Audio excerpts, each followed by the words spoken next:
नमस्कार प्यारे साथियों, मैं कुलदीप सिंह आपका हार्दिक स्वागत करता हूं अपने YouTube चैनल एक स्टडी लाइन पर।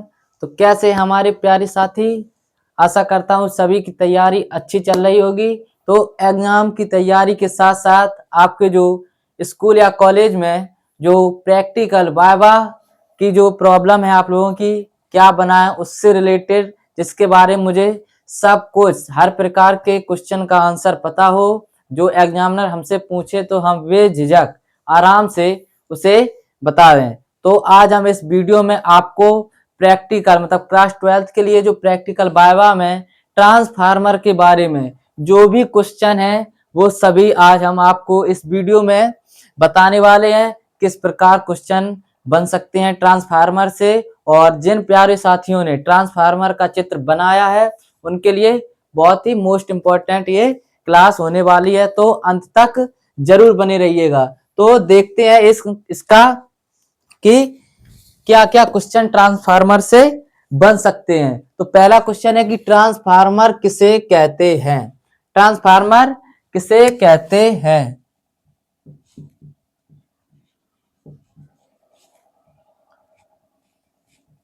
ट्रांसफार्मर का जो चित्र है आप लोग एक बार सही से जरूर बनाकर जाएं।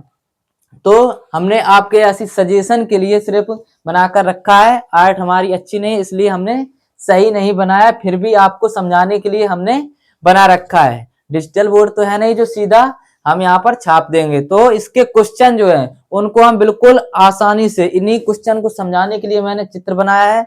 आप लोग जरूर अच्छे से बनाकर जाएं और क्वेश्चन की गारंटी हम देते हैं, आपको बिल्कुल आसानी से समझा देंगे कि अगर एग्जामिनर इधर उधर घुमाकर भी पूछे तो आपको कोई भी दिक्कत ना हो। तो देखते हैं कि ट्रांसफार्मर किसे कहते हैं। अब जब ट्रांसफार्मर का आप चित्र बनाकर जाएंगे तो सबसे पहला क्वेश्चन यही हो सकता है एग्जामिनर का कि ट्रांसफार्मर किसे कहते हैं। तो ट्रांसफार्मर एक ऐसी युक्ति है जो प्रतिवर्ती वोल्टता को बदलती है। तो आप कह देना कि सर यह एक ऐसी युक्ति है या एक ऐसा सिद्धांत है कि जो प्रत्यवर्ती वोल्टता को बदलता है। तो यह एक ऐसी युक्ति है, यह एक ऐसी युक्ति है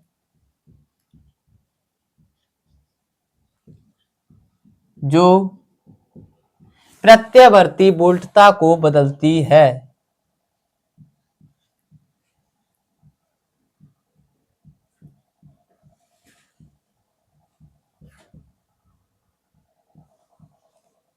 बदलती है। तो अगला क्वेश्चन देखते हैं कि ट्रांसफार्मर कितने प्रकार के होते हैं। अब ट्रांसफार्मर तो एक ही आपने देखा होगा, पर इसमें भी दो पार्ट होते हैं। जैसे कि एक होता है अपचाई ट्रांसफार्मर, एक उपचाई ट्रांसफार्मर, एक उच्चाई ट्रांसफार्मर। तो पहला है कि अपचाई ट्रांसफार्मर। अपचाई ट्रांसफार्मर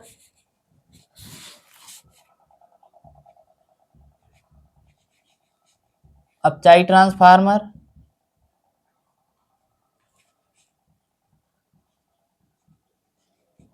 और दूसरा है हमारा उच्चाई ट्रांसफार्मर।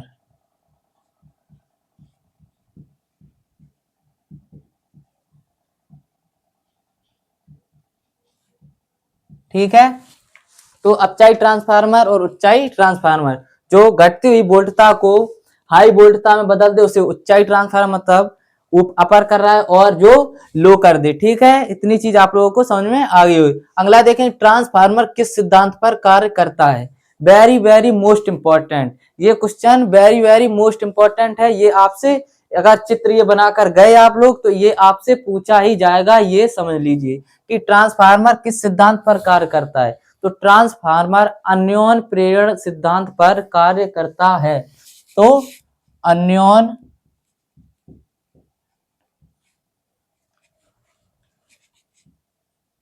अन्योन प्रेरण के सिद्धांत पर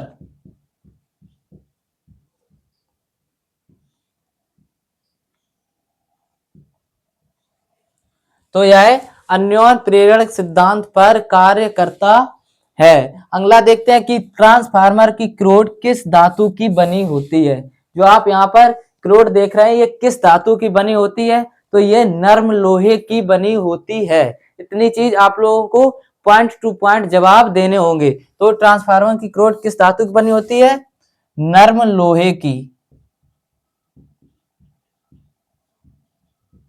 ठीक है, अगला देखते हैं कि ट्रांसफार्मर किस धारा पर काम करता है। ट्रांसफार्मर यदि ये सिद्धांत अन्योन के स्थान पर कार्य करता है, अन्योन सिद्धांत पर कार्य करता है, तो यहाँ पर प्रत्यवर्ती धारा किस पर यह कार्य करेगा। तो आप लिख सकते हैं ट्रांसफार्मर किस धारा पर काम करता है, प्रत्यवर्ती धारा, अल्टरनेटिंग करंट। तो प्रत्यवर्ती धारा पर। ठीक है, अगला देखते हैं कि ट्रांसफार्मर की जो क्रोड को पटलित क्यों रखा जाता है, क्योंकि भंवर धारा का कम ना हो, भंवर धारा क्षय ना हो। अब भंवर धारा क्या होती है, भंवर धारा के कारण ऊष्मा की हानि होती है। तो आप लिख सकते हैं कि भंवर धारा कम करने के लिए। तो ट्रांसफार्मर की जो क्रोड को पटलित क्यों रखा जाता है, भंवर धारा को कम करने ना हो, मतलब ये कम ना हो भंवर धारा, जिससे ऊष्मा की हानि ना हो। तो किसी ट्रांसफार्मर की क्रोड को पटलित क्यों रखा जाता है, भंवर धारा कम करने के लिए, भंवर धारा कम करने के लिए।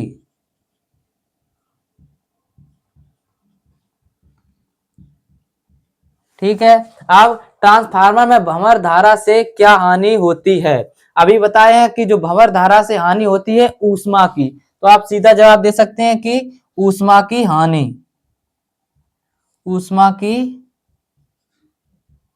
हानि होती है। ठीक है, अगला देख ट्रांसफार्मर की जो दक्षता कितनी होती है। दक्षता होती है इसकी 80 से 90%। तो आप लिख सकते हैं 80 से 90%। ठीक है, अब अगला देख ट्रांसफार्मर में तेल क्यों डाला जाता है। ट्रांसफार्मर में तेल इसलिए डाला जाता है क्योंकि ये जल्दी से हीट ना पकड़े और गर्म ना हो। तो आप लोगों को कहना है कि सर ये जल्दी से गर्म ना हो, तो गर्म ना हो,